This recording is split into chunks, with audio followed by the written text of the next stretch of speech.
dialogue. It's probably the case that only that trans women don't have ovaries, but a cervix, I understand, is something that you can have following various procedures and hormone treatment.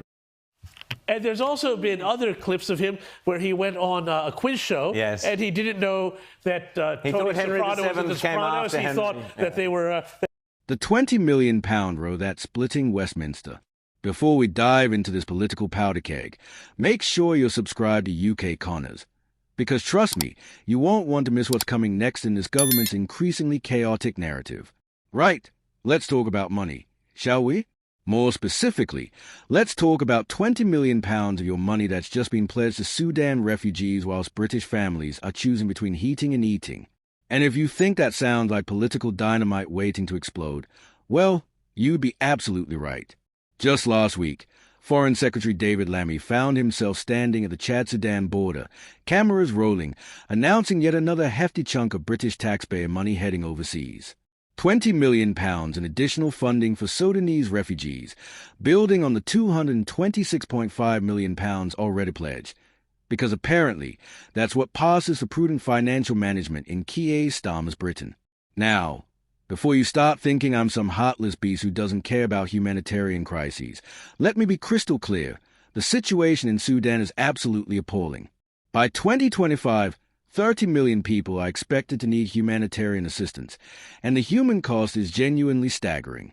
But here's where it gets interesting, and by interesting, I mean politically explosive. Enter Richard Tice, Reform UK's deputy leader and the man who's never met a government spending spree he couldn't absolutely demolish with surgical precision. Tice has come out swinging, and frankly, he's not pulling any punches. His response? We are going bust in the UK. We need to cease spending money abroad on all these favourite schemes of the PM and Lammy. Now, that's fighting talk, isn't it?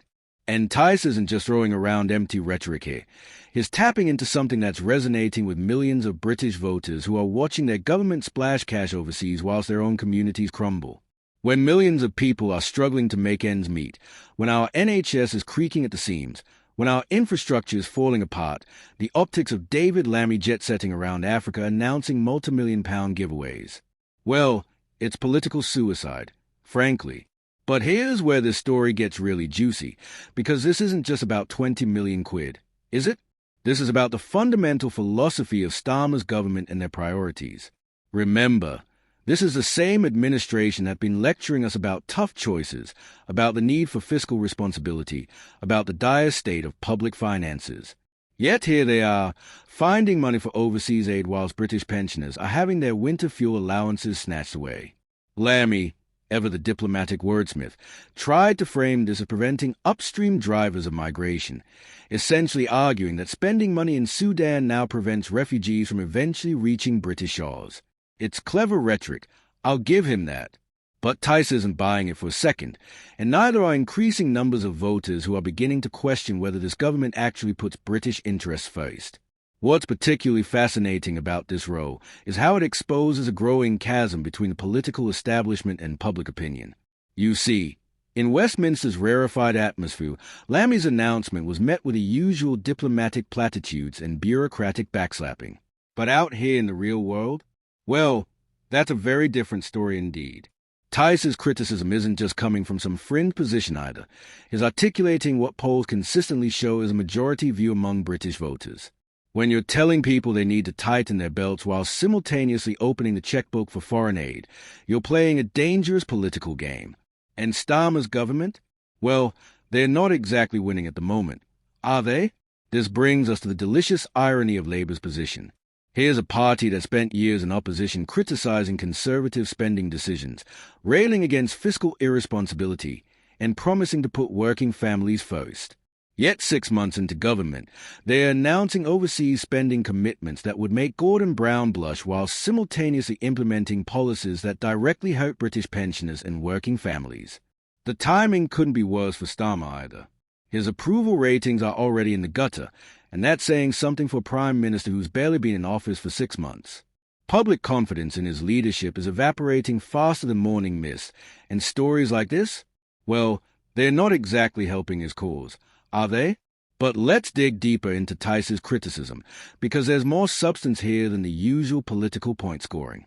When he asks, are we talking about citizens, foreign citizens, or illegal immigrants? He's highlighting a genuine confusion at the heart of government policy.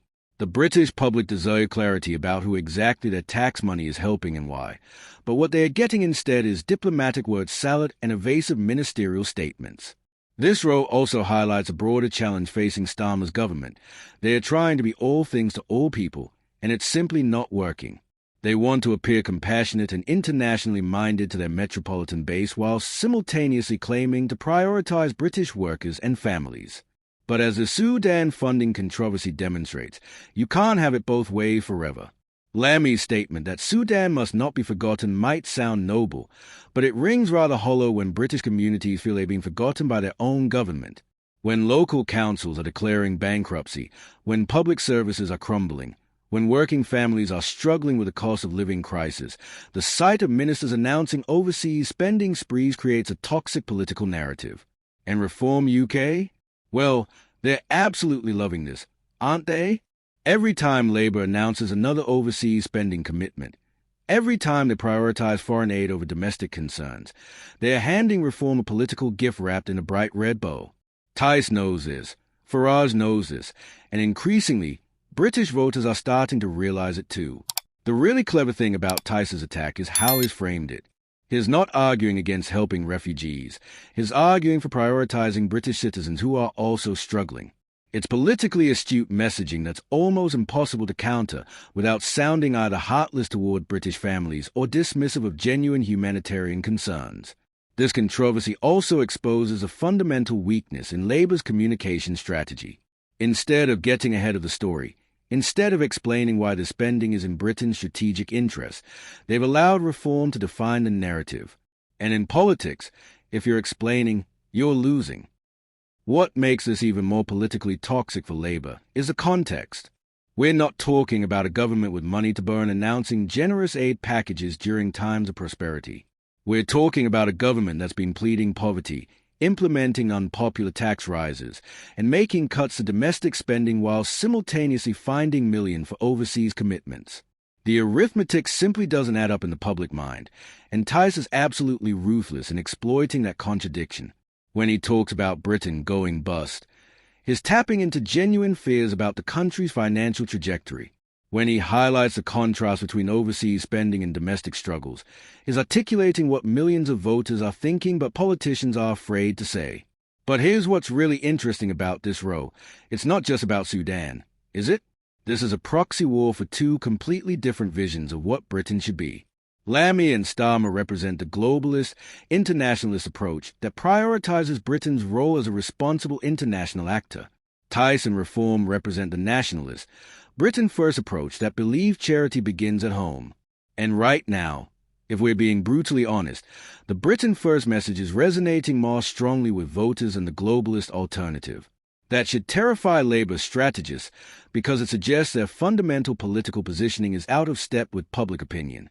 The £20 million Sudan pledge might seem like a relatively small amount in the context of government spending, but politically, it's enormous. It crystallizes everything that critics say is wrong with Starmer's approach. The sense that he's more concerned with international approval than domestic priorities, more interested in looking good on the world stage than fixing problems at home. And Tice? Well, he's playing this perfectly. Every time he highlights these contradictions, every time he forces the government to defend overseas spending whilst British services are struggling, he's building reformed political capital and undermining Labour's credibility. The really fascinating thing about this controversy is how it reflects broader changes in British politics. The old consensus about international aid, about Britain's global responsibilities, about the value of soft power, all of that is crumbling. Voters are increasingly asking why their taxes should fund overseas projects when their own communities are neglected. This isn't just a British phenomenon either. Across the Western world, we're seeing similar populist challenges to internationalist policies. Trump's America First approach, the rise of nationalist parties across Europe, the growing skepticism about foreign aid and international commitments. Britain is part of a broader global trend. But Starmer's government seems oblivious to these shifting political currents. They are governing as if it's still 2010, as if the old rules still apply, as if voters still accept the traditional justification for overseas spending. They are in for a rude awakening. What's particularly damaging for Labour is how this role reinforces existing negative perceptions about their priorities. Already, voters see them as more concerned with abstract principles and practical problems, more interested in virtue signaling than effective governance. The Sudan funding announcement plays directly into these perceptions. Tice's criticism also highlights the broader question of democratic accountability. British voters didn't elect Starmer to be a global humanitarian leader. They elected him to fix Britain's problems. When ministers start treating taxpayer money as their personal charity fund, they are overstepping their democratic mandate. And let's be frank about the political calculations here. Announcing aid for Sudan might play well in certain metropolitan constituencies, might earn approving editorials in The Guardian, might boost Britain's reputation at international conferences. But it's political poison in the seats Labour needs to hold on to power. The working-class voters who switched from Conservative to Labour in the last election, they are watching this government's actions very carefully, and what they are seeing isn't filling them with confidence. Every overseas spending announcement makes them more likely to consider alternatives, and Reform UK is positioning itself as the obvious beneficiary. This brings us to the delicious irony of Labour's position. They thought they could outflank the Conservatives from the left on international issues while simultaneously appealing to working-class voters concerned about domestic priorities. But as the Sudan funding road demonstrates, trying to please everyone often ends up pleasing no one. Tice's attacks are working because they are grounded in common sense. Why should British taxpayers fund overseas projects when British public services are struggling? Why should ministers prioritize foreign refugees when British families are struggling with the cost of living? These aren't complicated questions, and the government's attempt to dodge them only make them look more out of touch. What's really clever about reform strategy is how they're not just opposing individual spending decisions. They're challenging the entire framework of assumptions that underlies government policy. They're asking fundamental questions about priorities, about accountability, about what government is actually for. And Starmer's team? Well, they're struggling to provide convincing answers, aren't they?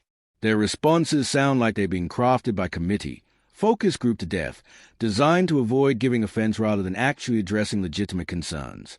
The Sudan funding controversy isn't going away anytime soon, and neither is the broader challenge it represents. As long as this government continues prioritizing international reputation over domestic concerns, as long as they keep finding money for overseas projects whilst implementing austerity at home, they're going to face the same criticism over and over again. And Tice will be there every time, ready to pounce, ready to highlight the contradictions, ready to ask the awkward questions that ministers would rather avoid. It's effective opposition politics, and it's clearly getting under the government's skin. The really troubling thing for Labour is that this isn't just about one policy announcement. It's about a pattern of behaviour that suggests they fundamentally misunderstand their electoral mandate. British voters didn't send them to Westminster to be international do-gooders. They sent them there to fix Britain's problems. Every time ministers like Lammy announce overseas spending whilst domestic services crumble, they're confirming voters' worst suspicions about their priorities. Every time they choose international prestige over domestic necessity, they are handing political ammunition to their opponents. And reform? Well, they are building a formidable political narrative around these themes. The idea that the political establishment has lost touch with ordinary voters, that they care more about international opinion than domestic concerns, that they are willing to spend taxpayer money anywhere except on the taxpayers themselves. It's a powerful message, and it's clearly resonating. If Labour continues down this path, if they keep prioritizing overseas spending over domestic investment, they're going to find themselves in serious political trouble. The £20 million for Sudan might not break the bank, but it could well break this government's credibility.